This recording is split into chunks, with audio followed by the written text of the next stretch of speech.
Hello friends, कैसे हैं आप लोग। उम्मीद है फिट हैं, लाइफ एंजॉय कर रहे हैं। फ्रेंड्स, डिटेल से वीडियो शेयर करेंगे लॉन ग्रास के अबाउट। आप इसको कैसे मेंटेन कर सकते हैं, सनलाइट की क्या रिक्वायरमेंट है, आपने इसको पानी कितने दिनों के बाद देना है, इसका बेस्ट फर्टिलाइज़र कौन सा है, और अगर आप इतनी ज़्यादा केयर कर भी रहे हैं तो आपका लॉन क्यों दब खड़प्पा है। ये सारी बहुत ही टेक्निकल पॉइंट्स हैं, इसको हम स्टेप बाय स्टेप डिस्कस करेंगे।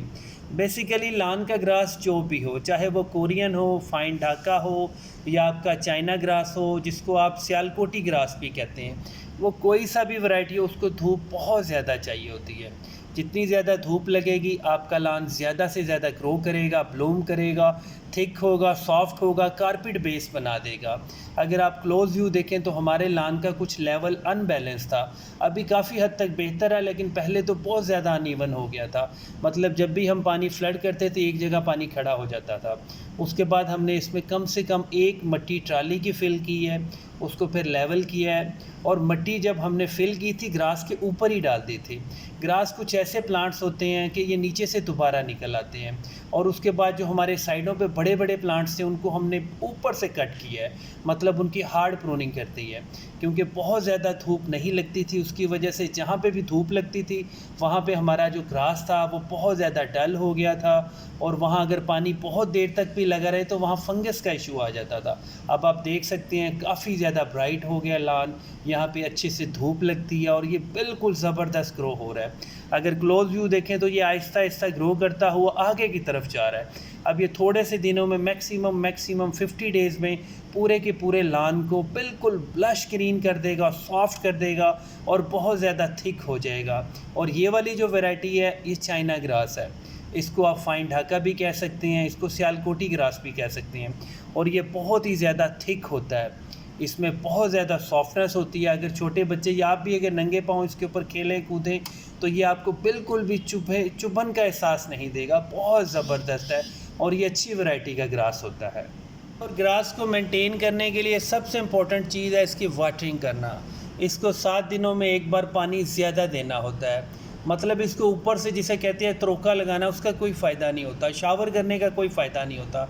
आप जब भी पानी दिया करें पानी फ्लड किया करें, मतलब जो मोटर से पाइप आता है उसको सेंटर में छोड़ दें, आहिस्ता आहिस्ता आहिस्ता पानी अब्जॉर्ब होगा। अगर थोड़ी सी देर के लिए पानी ग्रास के ऊपर खड़ा भी हो जाता है तो वो भी बेस्ट है।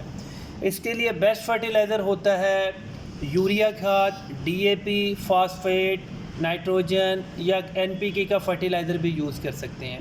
अब यहाँ पे ये भी क्वेश्चन कर सकते हैं कि हम ग्रास को ऑर्गेनिक फर्टिलाइज़र क्यों नहीं देते। बेसिकली उसमें जड़ी बूटियाँ बहुत ज़्यादा ग्रो होती हैं, इसको आप बहुत ज़्यादा कंपोस्ट तो दे नहीं सकती है, वो तो बहुत ज़्यादा एक्सपेंसिव है।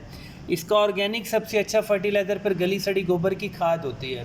जब वो आप इसको डोज़ करेंगे तो आपके ग्रास में बहुत सारी जड़ी बूटियाँ निकल आएंगी, उसको रिमूव करना, उसके लिए स्प्रे करना फिर बहुत ही डिफ़िकल्ट काम है। तो बेस्ट यही होता है कि आप इसको सिंपल थोड़ा सा डीएपी, थोड़ा सा यूरिया दे दें।